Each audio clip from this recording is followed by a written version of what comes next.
to Daddy Heart Health Edition. As always, we are your hosts. I am Daddy Rob. And I'm Daddy Rod. And I'm very happy to be talking about this topic today.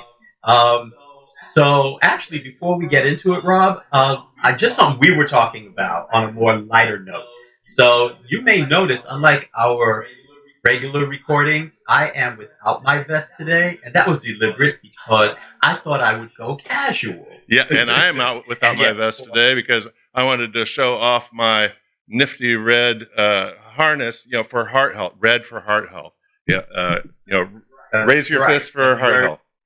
There you go. Raise your fist for heart health. Yes, there's a lot. We started to do this, but I reminded him this is also Black History Month, and this has a unique meaning, particularly for Black Americans like myself. So raise your fist for heart health. Yes, indeed. So, Rob, shall we just get into it? Yeah, because this is a topic that's very personal to you, but in addition to being personal to you, it's something that impacts a very large percentage of people in this world, men and women included. But we're going to take it from the direction specifically of the gay male experience. But I'm going to let you talk about what your journey was to this topic through your own personal experience. Right. Yeah, thank you for letting me talk about it. I always got it. We're such doms, I always got to tease you about that. Yes, you may. But yeah, so the reason I didn't hear that, but that's okay. T-doms, and I'll explain that toward the end. We are T-doms. So, but on a serious note, I think the reason why I'm also relaxed in my outfit to help me relax talking about this. So, as some of you may know, February is, among other things, Art History Month. And one of the things we talked about was talking about it today because I am a person who does deal with heart disease. Specifically, recently, in fact, October of 2023, I had my second heart attack. It was my second heart attack in 4 years. It was my first one, almost 4 years, because it was in June of 2020 that I had my first one. So one of the things when I talk about it is sometimes people want to know, well, what is it like? Which I think, even though it can be, how do I put this? It can be, I think, individualized for different people, but there are some general things that happen. Like, for example, chest pain. And in fact, the first time and this more recent time, I knew I was having a heart attack because I'll never forget. The first time I had a heart attack in June, I just remember feeling very tired, very weak, and yet at the same time feeling stiff and uncomfortable. And this is what caught me both times. I tried to lay down, and I could not lay down. Even when my body was in a prone position, it hurt. It felt uncomfortable. So I found myself twisting and turning. And the second time I had the heart attack, I tried to lay down. And I just had to get up. And then that's when, after that feeling, is when I had my heart beating really fast. And I don't mean the heart beating fast because you ran a marathon or you put in a hard workout or you're having vigorous sex or someone is, has just taken your breath away. I mean a serious pounding, like boom, boom, boom, boom, boom, boom, boom, boom, boom, boom. That no matter how hard I breathed or took deep breath, it's just, in fact, it hurt to take a deep breath. So that's when both times, especially the second time, I had a feeling the first time it was a heart attack. The second time, I knew it was. Can I ask a quick question? If you don't mind answering, sure. In 2020, when you had your first heart attack, how old were you? Give me a second, because math is hard for me. Yes, Barbie. No, Barbie could do math. Remember, no, she got that on me. So don't do it. Don't come for me. But no, seriously, I was 50. No, excuse me, I was 51. Yeah, and the reason because I had not yet turned. Yeah, I had not yet turned Yeah, the reason I'm 52. asking So is I mean I still feel young, but I know I'm over 50. So, the fact that we're, similar age, and it just seems so young to have a heart attack, but that we've reached that age where it's something, among other health issues that could come up. But right, I mean, just looking at you right now, it's like you're my young, vibrant friend, Daddy Rod, and to know that you've had two right. heart attacks already, that's just like blows my mind. So let me talk about some things. Thanks for bringing that up. So here are a few things to keep in mind. First and foremost, family Uh, history. I did not realize that we had a hit, even though, there are some relatives I know who have had different heart issues. I didn't realize it was a family issue until my second heart attack. And I did finally tell my mother. I shared that with her. She asked me some good medical and lifestyle questions because she's a retired nurse. So these were good questions for me to answer and some things for me to think about. But one of the things she said to me was, well, heart history runs in our family. I was like, well, gee, thanks a lot. No, I didn't know Thanks for the that. news. I wish I had. Yeah, I did not know that. And when I did research for a presentation I did at my job on HIV and heart disease, and I'll touch on HIV in a second, um, turns out family history is an indicator in terms of your risks for heart disease of any type, referred to heart disease as coronary heart disease, which refers to blockages, which is what I had both times.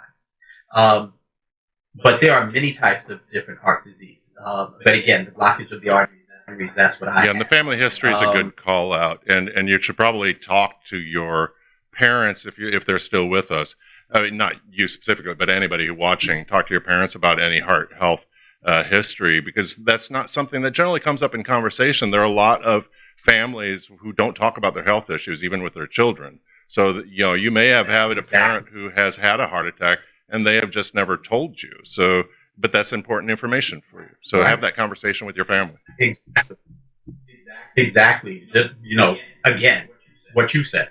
The other thing I do want to get to is also HIV, and I've talked about HIV living with me on this vidcast for a while. So I recognize that that does actually, in addition to being over 50, which increases our chances for heart disease, in my case, also family history and also HIV. And so people wonder, well, how does HIV play a part? First of all, the medications. The medications that we take, different medications do raise the triglycerides, which in our body can form cholesterol. That's the bad cholesterol that they talk about. That forms the plaque that can harden, excuse me, and form the plaque against the artery walls. So HIV meds can do that. Different medications do that to different degrees, and not everyone experiences that, but a lot of us do. To the point where, and I recently learned around the time of my second heart attack, the one last year in October, that the CDC has recently given a guideline that any provider who provides care to anyone who has experienced HIV infection be put on statins to reduce their risk of infection. So that's a new development that I was really happy to hear.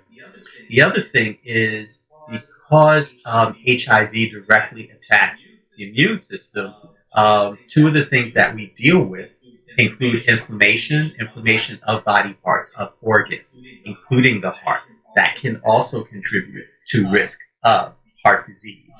The other thing is, again, HIV attacking the immune system can cause our organs to age quicker than that of our HIV negative counterparts. So, and by the way, if anyone watching this, if what I will say is anyone watching this, if I'm using or if I'm speaking of inflammation and aging in a way, as relates to HIV, that technically might need some more fine tuning, please drop your comments, drop in our YouTube channel, please, because I want to make sure, especially people like myself with whom HIV is living with them, I want us, especially, and we're over 50. I want us to know we are at risk, more at risk for heart disease than our counterparts. So having HIV is a factor. Rob, I also want to talk about other factors that anyone can face. In addition to having HIV, there was the family history, excessive drinking, obesity. Stress can also be a factor as well. Those are some things off the top of my head that and diet, of course. If you've got a diet that's high in fat, it's one thing to do fatty foods or fast foods every now and then, but if that is the main staple of your diet, that can also put you at risk for heart disease as well. So these are some of the things based on the presentation I did and also what I've had to look at in my own life. And lack of exercise. That's the other thing too. If we don't exercise regularly, and for purposes because we're sex positive, I'm including sex as part of that. Sex is among other things. Sex is exercise, it's a form of exercise. But in addition to having sex, going to the gym, walking, running. If you have something, if you have what is a sedentary lifestyle, which you mostly lay around, you mostly sit around, and you're not active, those are also factors as well. And again, because this show is geared toward older gay and bisexual men, we do have to have these conversations about what is it about our lives and our lifestyle that put us Yeah, at and let's risk not forget for on the heart disease. recreational drugs that there are heart effects from many of those. Even things like marijuana, which is becoming legal in many areas. Like alcohol, it's something that can create heart strain for. I don't know if it's everybody, but I think most people. Marijuana actually increases the heart rate, and that's something to keep in mind. In addition to the fact that poppers is it can be challenging to heart health as well if you're somebody who has heart issues. Okay, so I'm glad you brought that up, and I know we wanted to talk about medication, drug use. In terms of marijuana, I'm not sure I want to co-sign because I didn't read anything about that. So I don't feel like I can really comment on that. I do want to talk a little bit about amyl nitrates, Viagra, sildenafil, any of us that take, like that, those kind of drugs and or take those medications. Amyl nitrates, uh, along with Viagra. It's a generic name known as sildenafil. They're vasodilators, and what that means is that they literally cause the veins, the arteries, in our hearts definitely, but also blood vessels throughout the body to expand, to relax and expand. Um, so when it comes to heart health, the issue is, and I had my cardiologist really break it down for me because, side note, and we'll talk more about sexual health, but one of the issues that I had was both times, and I'll put this, no, I'll save this for later, is because Viagra is a part of my history, my medication history, and I still have a prescription. I had people say, don't do it anymore, and by people I mean providers, doctors saying, don't do it anymore, or you don't have to worry, or don't do it for now. And so finally, I had to sit down with my cardiologist and say, I'm getting conflicting messages that are not helping. So what he explained was nitroglycerin, which is used to help treat discomfort, heart issues, also a vasodilator. The issue is you don't want to take more than one type of vasodilator. For example, those of us who take Viagra are also cautioned against doing poppers, amyl nitrates. Why? Because those two substances are vasodilators. You don't want two vasodilators taken so close, like within 24 hours of each other, because then you run the risk of, with the expansion of your blood vessels, your blood pressure drops. You don't want it to drop to a dangerous level to where that can cause harm, that can cause death. That's why poppers and Viagra is really discouraged. Similarly, in my case, my cardiologist said that if I take Viagra, I have to wait at least 24 hours. In my case, I waited 48 hours before I could feel free to do nitroglycerin or vice versa. What he asked me to do was to prioritize the nitroglycerin. This way, if I still felt some discomfort in my heart, I would be free and clear to take the nitroglycerin for my heart. If I was still doing Viagra, I would still have to navigate that. And if I needed the nitroglycerin and I had to wait 24 to 48 hours to take it, that would be problematic. So that is why currently, for the next few months at least, I am not on Viagra. I don't take sildenafil. There's also been talk, if I choose to resume it, right now I'm at 100 milligrams for my prescription. We're talking about me going down to 20. If I choose to do my prescription months down the line. So I think those are things to keep in mind. Definitely when it comes to heart health, the vasodilators, again, the power poppers, nitroglycerin, and amyl nitrates. If we also take nitroglycerin for heart issues, if we also do Viagra, those are things we really have to be careful of. So those things I can speak to when it comes to medications and drug use. Yeah, and I didn't intend to rush the conversation about medication. It's just so when you're talking about when we're talking about risk factors, I think there's just some things that people don't necessarily think of off the top of their head. And I think anytime that we talk about medical issues for gay and bisexual men as they're aging, for me, it's always necessary to talk to your doctor. If you're not sure, talk to your doctor, and don't think of yourself as immortal until something like this happens. Because my question for you is, knowing, hindsight's 2020, knowing this information now, would there have been different choices you made before the age of 51? Yes. And again, this takes me back to HIV because my infectious disease doctor wanted to put me on statins a while ago. We're talking at least over 10 years ago. I resisted because I was getting information from family members about the dangers of statins. And the other thing also, and I'm going to be honest, I don't like taking meds. I have never liked taking medication. So the idea of taking a medication that I thought I may not have needed to take, I was kind of like, nah, I'll just watch my diet, which then I did not.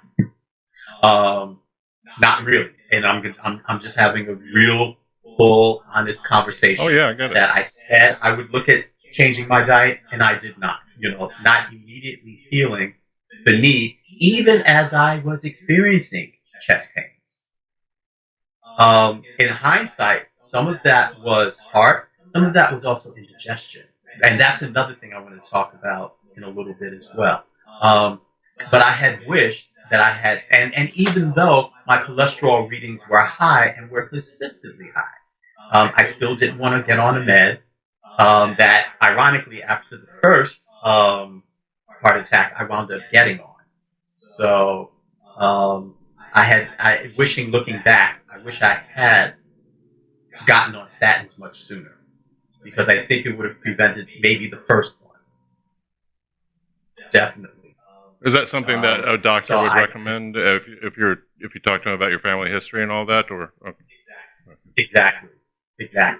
If you're presenting persistent chest pain, if you have a history of high cholesterol, heart disease in terms of family, and again, talking about, in my case, being HIV positive, HIV living with me, and being on medication, which will raise your triglycerides and raise your bad cholesterol.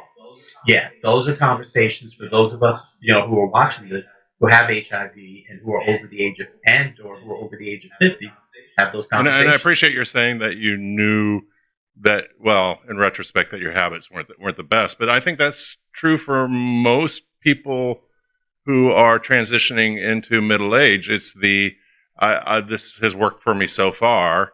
I don't have to exercise that much, and I don't gain a whole bunch of weight, and I always have enough energy to do everything that I want to do. So as long as I just keep doing all that, then I'm living healthy. And, well, you're right. That's debatable. We can define living healthy however we want, but as you age, your needs change, and you have to change behaviors unless you want to take the risk. And I think the other thing is, and I know we are planning to delve more into this in a future vidcast, but talking with your doctor, I want to go back to the conversation I had with my current cardiologist. I had to change cardiologists. One of the things that this cardiologist does that I appreciate is that he breaks it down for me. He takes the time to explain. If I say, hey, I'm concerned about this, I need this information. The fact that he actually sat down, did not do the scare tactic, as a previous cardiologist did, but balanced everything that I had heard and said, so even though, yes, you're right, this is a vasodilator,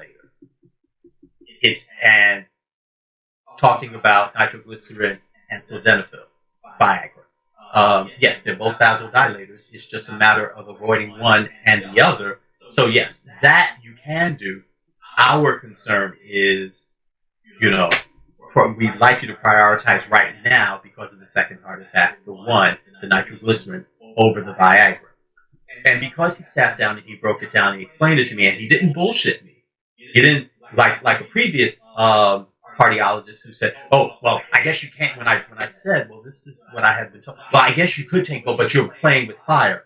I'm thinking to myself, asshole, that is not helping me. What my current one did, it helped me, and it helped me make an informed decision. So I would say one of the things is, as we look at all issues, including HIV slash and heart disease focus today, do you have a doctor? Do you have a primary care physician? Do you also have a cardiologist that you can speak your concerns with, who will take them seriously and who will sit down and hear you talk about them? I have also a primary care physician who wants to approach healing holistically. He says, I know the work you do, and I know it's very stressful. And he said, let's also look at diet, let's look at sleep. He also was the first to say to me, what counseling are you getting? One of the things you and I did not talk about, Rob, and ironically, because of the work you do in the mental health field, let's talk about mental health. One of the things that has just emerged, and I want to champion this, is mental health care for people who deal with heart disease and who have had heart attacks.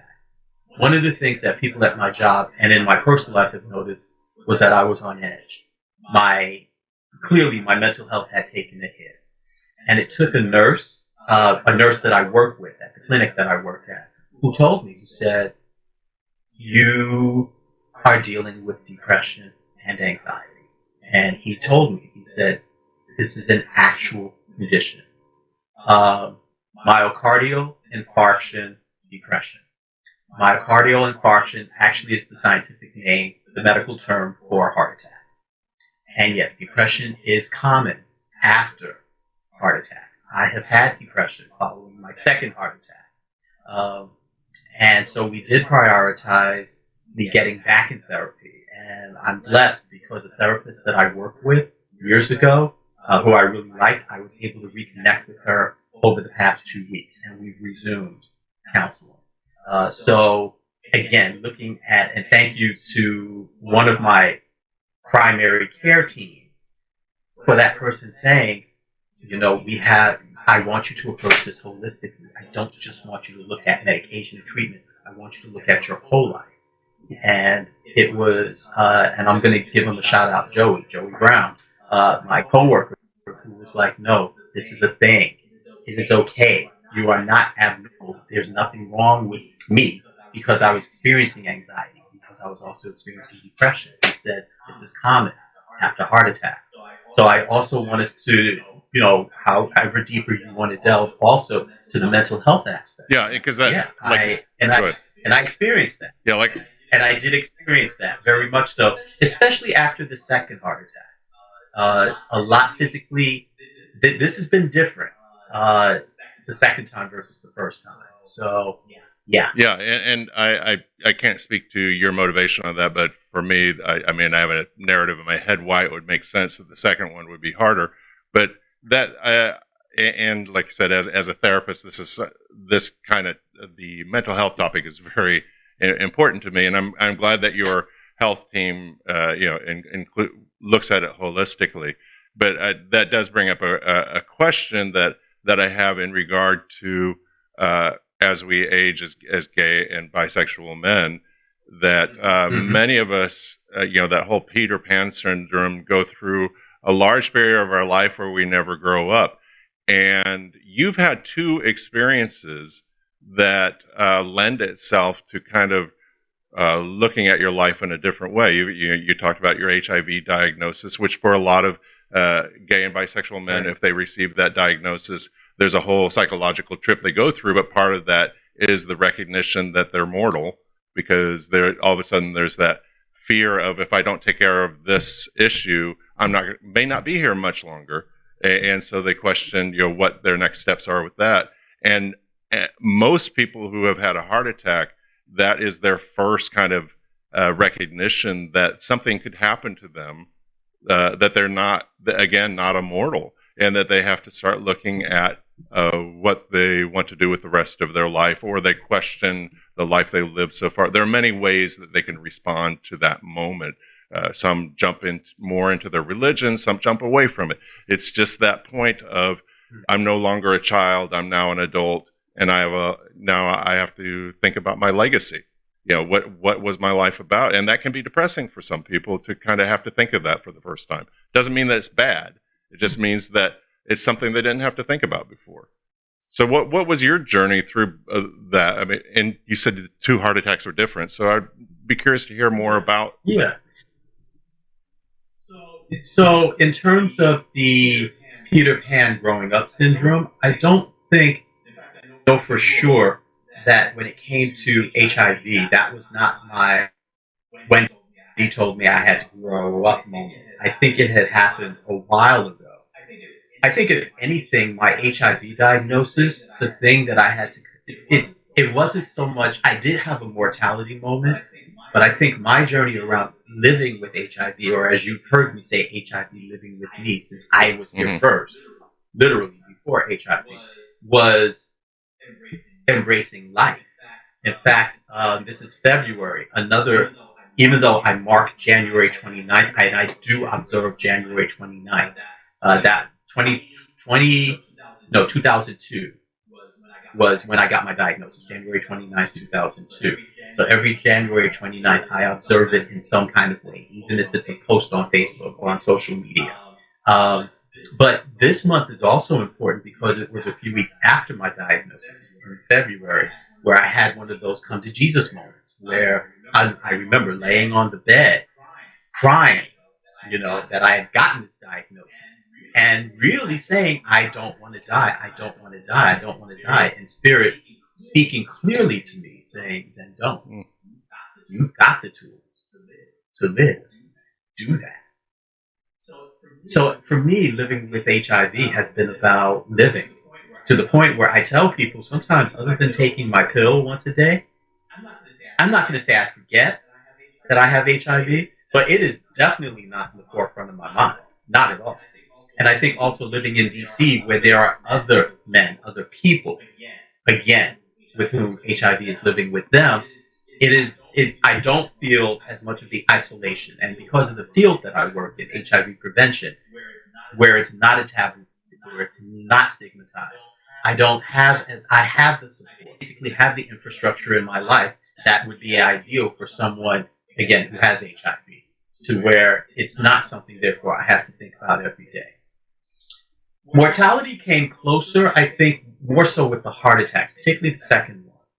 The first one, as someone pointed out to me, I was 51. A little bit more in shape, a little bit more, but also younger by a few years. So I bounced back pretty quickly. I was, once I got the letter from the doctor, I was ready. Well, it was also during the pandemic, so no one was going into the office full time anyway. But I was ready to go back to work. I was ready to have sex again in a couple of weeks. I didn't experience the pain around having the incision, so I was walking around pretty well. I recovered very quickly. So I think I was amazed, and therefore didn't think much of it.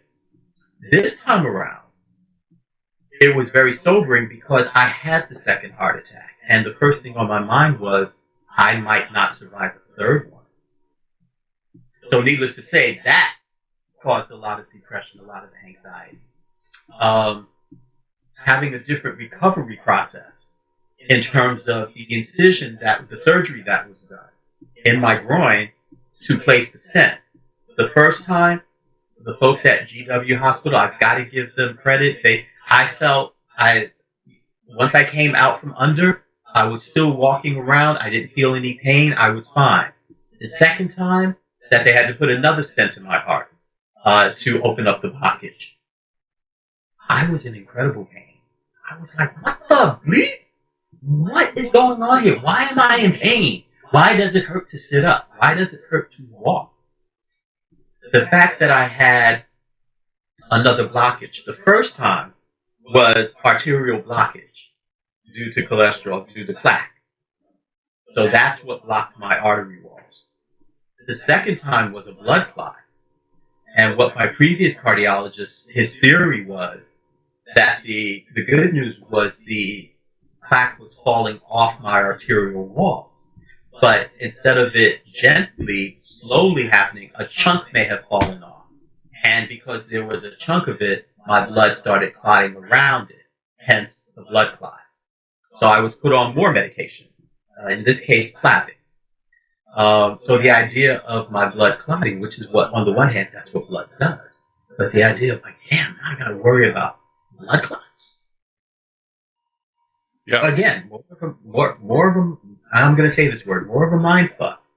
The idea of not being on Viagra, at least for the time being, and therefore having to relearn how to have sex.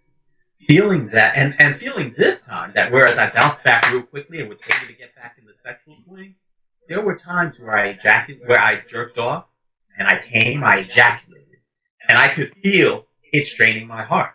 And I was like, oh, what the fuck? I mean, now that's not an issue. I feel my heart getting stronger. So, whereas before I could feel the strain on my heart, that I had to give it time, I had to pace myself, to where now I'm fine. But again, also experiencing what it means to be older and the changes in body, not just around my heart and around my health, but also when it comes to my dick, when it comes to my erections, and how things are different in my 50s, toward my late 50s, than they were in my 20s and 30s, or even my early 40s. So, yeah, and that does a number in terms of our minds. That does a number, at least in terms of my mind. And also, the other thing is having to shift my diet, because I think sometimes as we get older anyway, we can't eat the same things that we ate.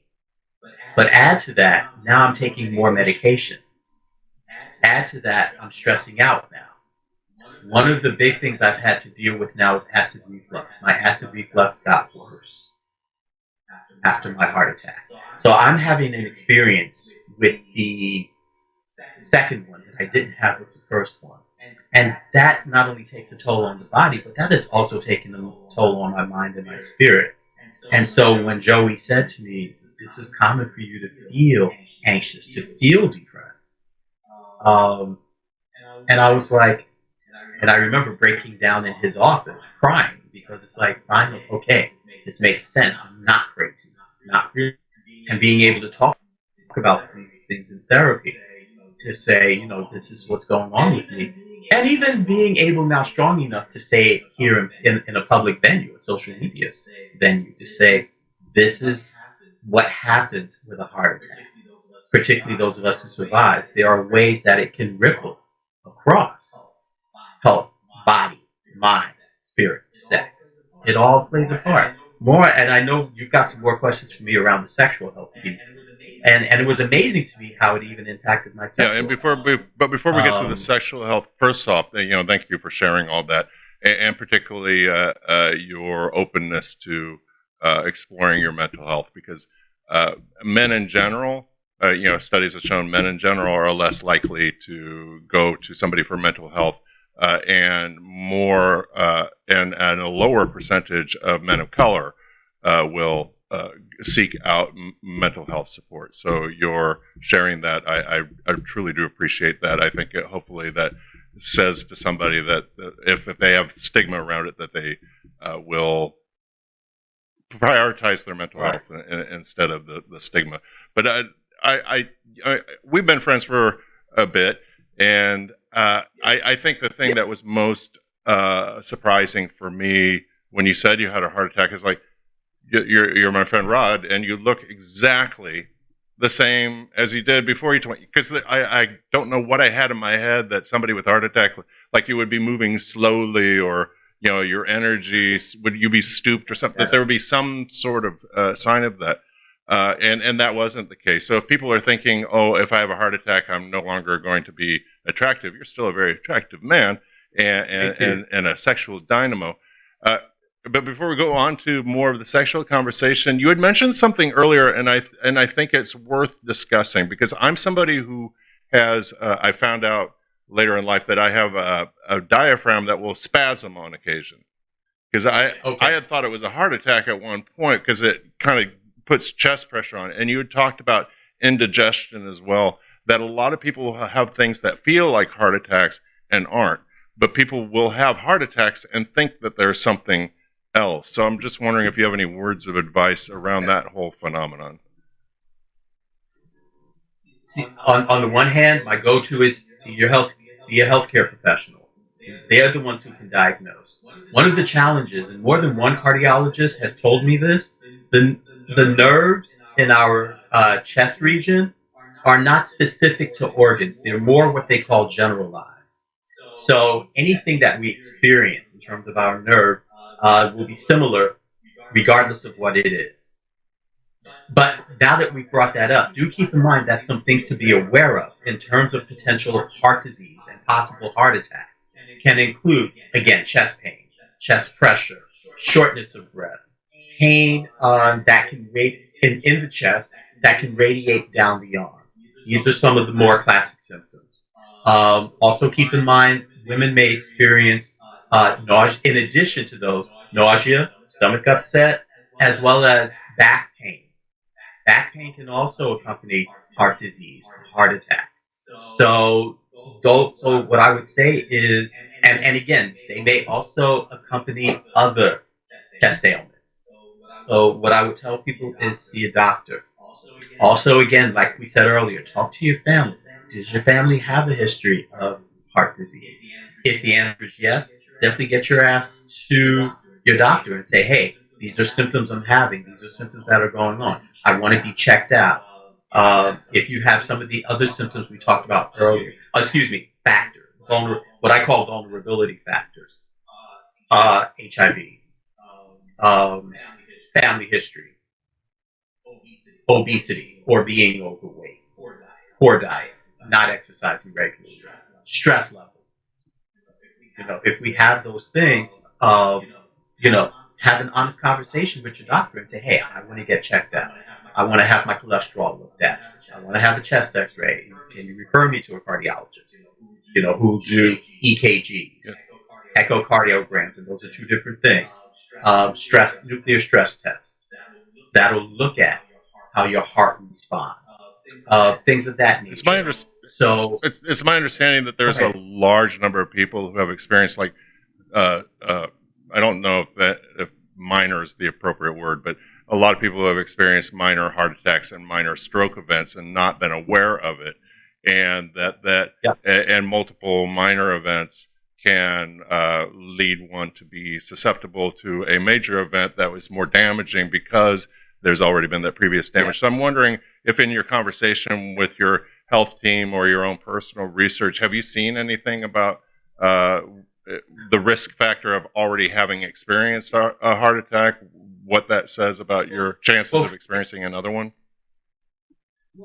Well, it is very common for folks who have a first heart attack within 5 years to have a second one. There is a very high probability, and one of the things to look at is your cholesterol level in a certain range.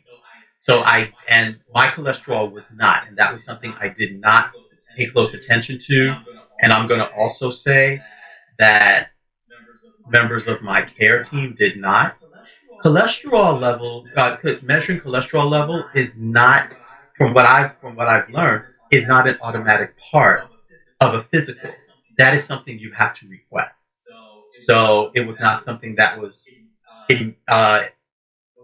what's the word I'm looking for? Automatically offered, and it was not something I really thought about until my second heart attack. Now I'm just like, oh, my physical's coming. Okay, what's my cholesterol looking like? This was the first time that my bad cholesterol was in the double digits as opposed to the Mm. triple digits. Oh, good for you. That's yeah. So the fact that they said sick. Oh no, you're talking about someone whose bad cholesterol at times were in the 200s Ooh. or in the high 100s. At the time of my heart attack, it was 112. Oh, So high bad cholesterol is definitely a risk factor. And trust, after that, I paid attention. They put me on another cholesterol med, and I really started paying more attention to what I ate.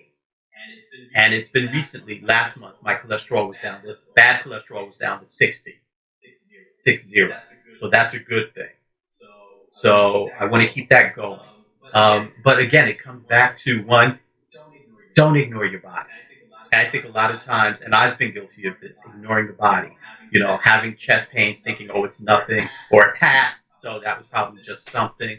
Yeah, don't ignore it. Don't ignore your body. Your body is always trying to tell you yeah. Don't something. tell yourself you're too young for it. Right. Or be in denial saying, oh, it can't be that. It must be something else. Even if we are old enough for it. Also, make sure you have a team or a cardiologist or even a primary care physician who takes your concerns Amen. seriously, who will hear what you have to say and say, then let's take care of this. I would also say if you have someone who approaches things holistically, because it's very interesting. One of the things that has been also key for me is looking at my stress, looking at my stress level. Even my best friend was like, Rod, you've been through a lot. And we think your heart attack is indicative of that as well. So I'm at a point in my life now where I am looking at making some shifts. Again, I'm back in therapy. Um, I have to look at how much rest I get or don't get. And that is something that we don't, I think we, particularly those of us who live in the big cities, take pride in saying, oh, I can function on little sleep. No, no. I'm going so far as to say, especially when you cross 50, even before you cross 50, you need your rest. We need our rest. It was very interesting when you mentioned to me about how I look. And yeah, I even got some pictures of myself when I was in the hospital. I was like, all right, look at this hospital lighting. Look at me. Come Got a on hospital glow now. up. Right. Even my director who came to visit me was shocked. It was like, you look good. But what that said to me was, if I still, right, you know, I felt like those old movie time stars who would be laid up in bed but have the perfect lighting and the Uh turban and be like, ah. But huh. but but on a more serious note, on a more yeah, that I was surprised the hospital lighting was fierce, and I got some pictures too. I got some pictures. But at the same time, on a more serious note, if I'm looking this good still, post the second heart attack, I think that does say something in terms of how I have taken care of myself previously, and it also says I have something I still need to take care of. And again, that's straight no chaser. That's me having some real talk right now. And also, and just because this looks good and this is something I'm aware of does not mean this and this. This has to now. This now has to match the Amen, outside. brother. And I don't think And, and I don't think it was. So for both to match. and I want to be very clear that I don't, and I know you don't, think of heart attacks as a value judgment. Like if you've had one, you've done something wrong. There could be people who have done all the right things, exercise, diet, and all that, but still they're susceptible to a heart attack. So never think that you are immune from it. But if you have one, never think that you brought it on. It's not. Things happen in life that are unfair. And it's not because you're a good person or a bad person. It's just life throws things at you, and how we define ourselves is how we respond to them. And I think you have done an amazing job of taking what a lot of people would have fallen into a deep depression over and have turned it into an opportunity to learn more about yourself and how to live more healthy. So I do have a response to that, and what I have learned is because even my PCP, my primary care physician, he was in shock. He was like, "You were doing all the right things," and so I think the question was, what was missing? Looking back, I think even more adjustments to my diet, which is something now that I'm more conscious of. Yes, I do have my cheat days, but for the most part, just being more aware that I can't do certain things every day. I can't, and I do have to cook more because then I can watch the fat intake, I can watch the salt, I can watch those things. I needed to be on Plavix because of the way my blood tends to clot. So that was another missing piece, I'll say, a piece that was missing. Let's get on the Plavix. Let's get on the Zetia, which is another cholesterol meds that helps reduce it a little bit. Let's look at my stress. Let's look at my stress level in terms of how that boosts my. Oh, this is another thing. Blood pressure. Blood pressure. Those of us who have histories of hypertension. Hypertension runs in my family. Sociologically speaking, black folks in America, because of our, because of our, I'm ready to say, our existence, what we experience here in America, as well as culturally, some of the things around our diets. We may have issues of hypertension. The increase the high blood pressure also puts pressure on the heart. That can lead to heart disease. So hypertension runs in my family. Exactly. So any one of us who has hypertension, who has high blood pressure, don't ignore that. Do not ignore that. That's also the space where a holistic approach comes in, where we may have to look at medication, where we may have to look at adjustments in diet, where we do have to look at our stress. Yeah, and I want to say that I'm glad that you're feeling empowered with your knowledge and making the choices that you need to make. But my whole thing is I appreciate the fact that you have the information to give out. If people need more information, again, talk to your doctor. There's many reputable sources. Know what your reputable sources are when you go looking for them, but do your own homework. And then you get to decide for yourself whether or not you want to follow any of that. And if you decide, I don't care, I want to eat whatever I want to eat, and I don't want to exercise, I don't want to do all that, you have that choice. But make sure you're making a choice and not just defaulting to bad behavior because you haven't looked at what the options are. I would rather have everybody make an empowered choice than just continue doing the same thing, thinking that, well, it hasn't harmed me so far, because that's no guarantee it won't in the future. Rob, I want to take this conversation a step further. My question is, if you're faced with making lifestyle adjustments based on heart issues, vulnerability to heart disease, or anything else, if our response is, I don't want to, I want to keep doing what I'm doing. This is where I think if you say mental health, people think, oh, there's something wrong with me, and hence the resistance. But I think a counselor, someone to talk to, because usually, and I'll say for myself too, that comes out of the space of, I'm afraid of something. I don't want to give up something.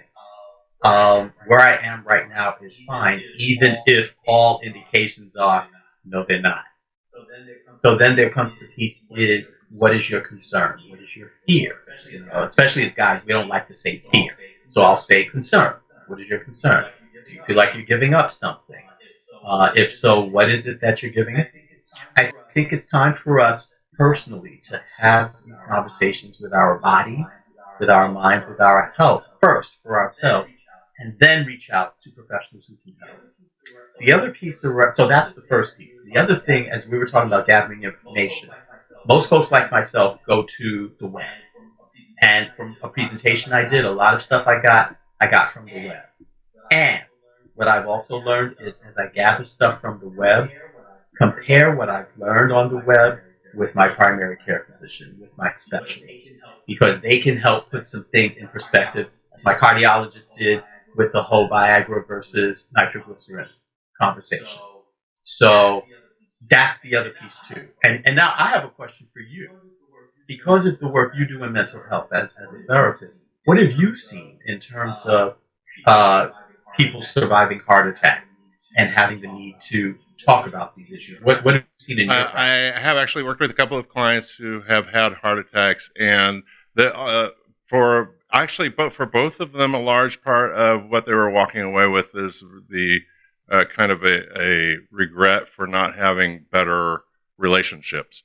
It's, like, because all of a sudden they're questioning who's on that journey with them, and whether or not they have been as forgiving as they should have been. I mean, they're just questioning a lot of things about how they've handled themselves in relationships, because up till that point, everything else was important. And their priorities shifted. And it's like, oh my God, I want these people to know I love them. I want them to know I care about them. And I've spent a whole bunch of time pushing people away or making choices where people aren't talking to me. And so there are a lot of regrets come up. And I mean, most of what I deal with people in therapy are regrets for things that they wish they had done differently. But it's like, okay, so how do we move forward from here? But that's for the people I've worked with specifically about heart attacks. Their focus has been on their has shifted in the relationships. The whole thing around regrets, that's real. I mean, I talked about my regret about not doing statins sooner, feeling that I could have avoided it, and therefore that this was my fault. And even saying that, I'm making a note to myself, bring this up in my next session. But there's the thing about regret is that I sometimes get concerned about regret, not just in terms of my own life, but in the work that I do around HIV counseling, the stuff that I do around talking with folks about sex positivity and sexuality. But in general, regret also seems to be a cousin to shame. Mm-hmm. And shame is a killer. Because shame is the thing that I think can keep us from talking about things, from addressing things, from moving in a more healthy relationship, or even with ourselves and what we're dealing with. Shame is the thing that cripples us. So regrets also, I think for me, it was about moving away from regret. I'm not happy about having two stints, and I have fears around those. There are fears that I have around moving forward with some things in my life, which I don't want to share here specifically, but just know that sometimes fears do come post heart attack. And for anyone who might be watching this and saying, there are things I'm afraid of, whether you've had a heart attack or not, excuse me, first of all, that's okay.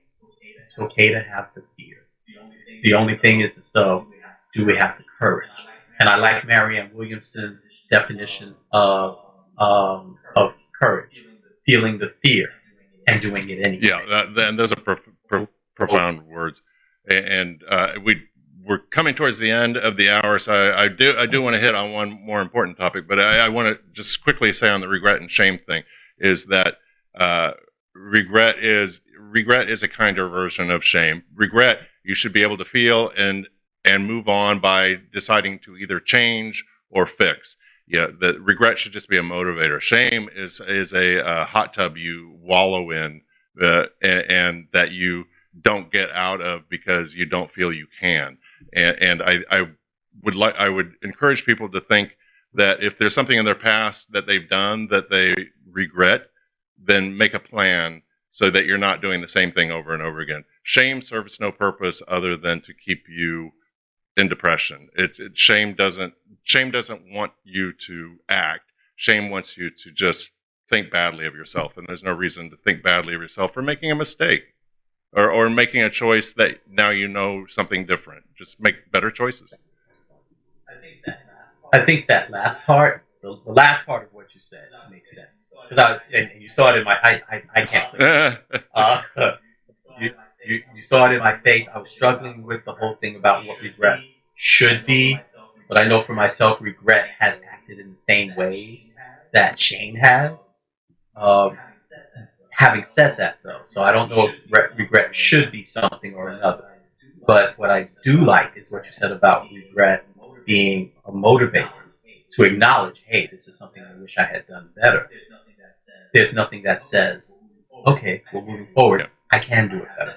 I have that second chance. But something else people experience shame over is sex. So that's a quick transition over to what I want to end with, and that's the big question, right? That most, I'm not going to say most, I know a number of men have after having a heart attack. First off, what's going to happen to my sex life, and can I ever have it again? And can I be adventurous sexually as I was before the heart attack? Or am I now constrained to a missionary position where I just lay there while somebody else does everything because I probably shouldn't move? I mean, what's your, has there been any kind of transition in how you approach sex? And Yes. what is that? Yes. So let me start with the discharge. By discharge, I mean the discharge from the hospital, because that's where my sexual health journey and my sexuality journey post heart attack began. So my partner Damon came down to see me and time with me and make sure that I was okay with the second heart attack. So Damon, being Damon, he literally crawled in the bed with me in the hospital bed, holding me, being affectionate. It's quite clear we're a couple. So the nurse, God bless him, who did the discharge, was not ready for our questions around sex, and so we were, and again, obviously a couple, and so we're asking, okay, so when it comes to sex, what can we do? What can we not do? What should we be aware of? And when I tell you, the poor nurse turned as red as your suspenders. They were not ready. So first they were talking about what we could not do. And my baby stopped them and said, that does not help us. What we can't do. Can you talk to us about what we can do? What we can do to enjoy sex, as a couple. And again, red is the suspenders that you're wearing.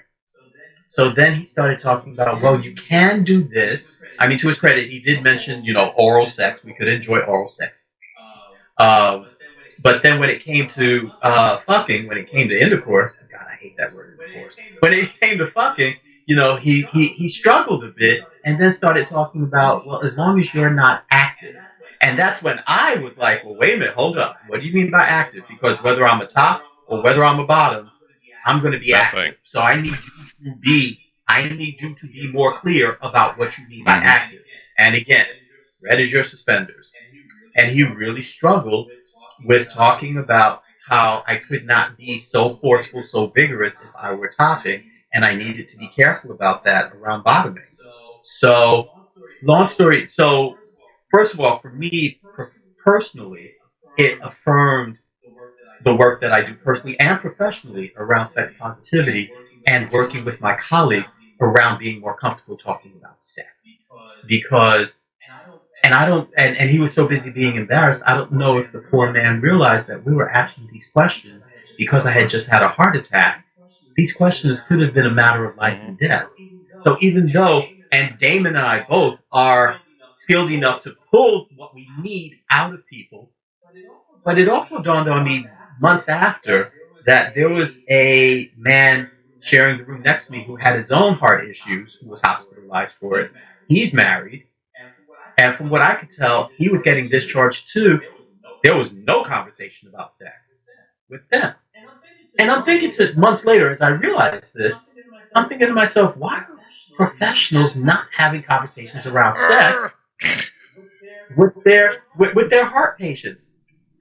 Dude was married. His wife was there. My partner, my man was there with me. Hello? Hello? And the idea of us having to pull this information out of him so that we could see how we could enjoy sex, which, again, and even Damon reminded me, we enjoyed sex as soon as we got home from the hospital. And of course, it had to be a modified version of it. But it was like, yeah, I'm still sexual. There was a mourning period, especially not being able, first of all, experiencing frustration with the lack of information I was getting, the conflicting messages around Viagra. And what I was also real clear was that some of it was also wrapped in sex negativity. The idea of, someone wanting to have sex, even though they just had a heart attack. And what? You had Viagra and you had a heart attack? No, don't do it. Don't do it.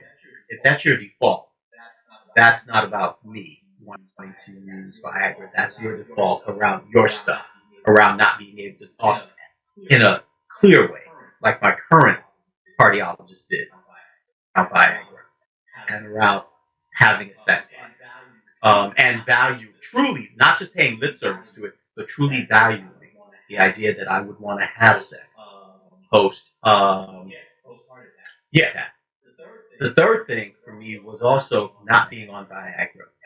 And one of the things I've even recently I've come to realize is how much of a crutch being on Viagra had been for me, particularly as someone who identifies as a versatile. I'm versatile, but I tend to top more, and I enjoy fucking. I enjoy being on top. I enjoy giving dick, and especially being able to turn out my bottom partners. And I shouldn't say turn out, but I mean really making them feel good. That does something for me because I'm gonna get mine. I'm gonna make sure you get yours. So the idea of me not being able to satisfy in that way, Well, I think we agree sex is really. essential to life. I Say think that we again. both agree that sex is essential to our lives anyway. Uh, Right. and to be told you have to not have it the way you want it in order to live, that's like saying you need to stop breathing in order to be alive. I mean, it just doesn't make sense to some people that you give up, you have It to give does. up sex. What? No, not happening. So, so for me, it isn't it clearly because as I shared with you and your husband that I had and my partner knows I had sex 2 nights ago before this before this recording, and so I'm still sexually active very much. What has been the journey and at times a mind fuck has been having sex without Viagra. What it has meant for me, two things. It has meant my body now has to naturally do what it does. And what it naturally does is that it does get hard. And sometimes during sex, it rises, it falls, it rises, it falls. That is different for me from when I was in my 20s and 30s and early 40s, where once, like Cardi B sang, if it's up, then it's stuck. And I was fine with it being stuck because that meant I could do some more sticking. Rising and falling has been, first a blow to my own sexual ego, and I've had to and my partner A has been really good around assuring me that A it still feels good, and B thank God he's an older man himself because he's like I get it, I get it, and C also learning how to integrate other things that I like along with fucking. So if I do go down a little bit, the sex doesn't end because I love eating ass. I love sucking dick. I still like even getting mine stuff. I love kissing and touching. So learning how to have sex all over again. Learning how to really be the 56, almost 57-year-old who is sexually active and what that's like.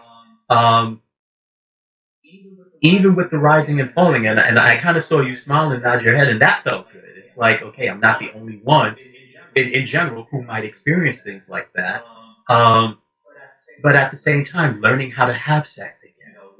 Learning what it means to have sex without Viagra, Yeah.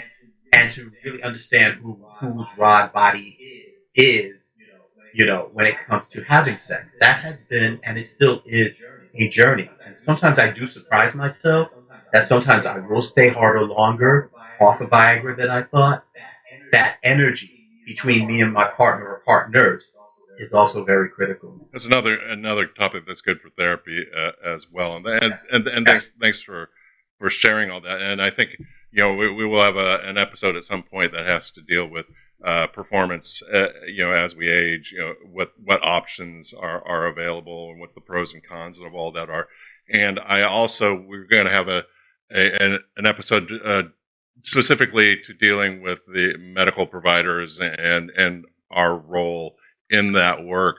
Uh, but I had a reaction earlier because it's the whole conversation. This is why we do the work we do, because there are medical providers who will not talk about these sexual topics unless they are specifically asked by their patients because they're afraid of offending them by bringing up a topic that they would find offensive.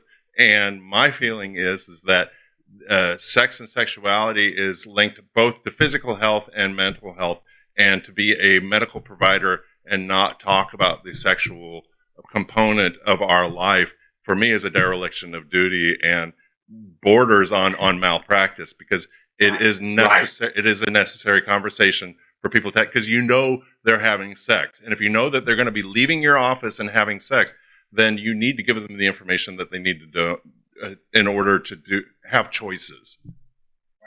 Right. So thank God we're here to say, have this conversation.